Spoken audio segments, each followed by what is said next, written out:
किसी गांव में एक साधु रहा करता था। वह जब भी नाचता था तभी बारिश होती थी।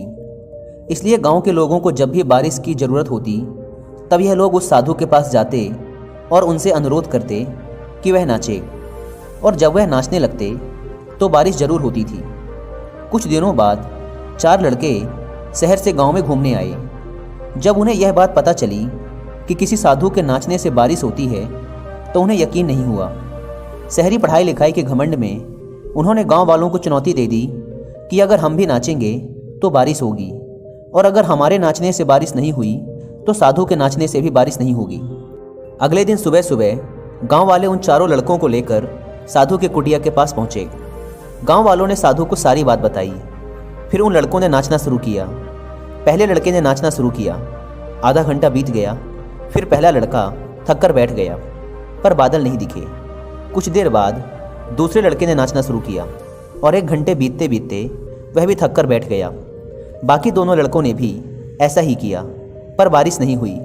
अब साधु की बारी थी। उसने नाचना शुरू किया। 1 घंटा बीत गया, पर बारिश नहीं हुई। साधु फिर भी नहीं रुका, वह नाचता ही रहा। नाचते नाचते 2 घंटे बीत गए, पर बारिश नहीं हुई।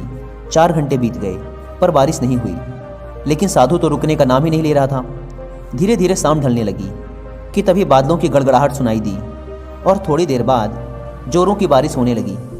यह देखकर चारों लड़के दंग रह गए और तुरंत साधु से क्षमा मांगी।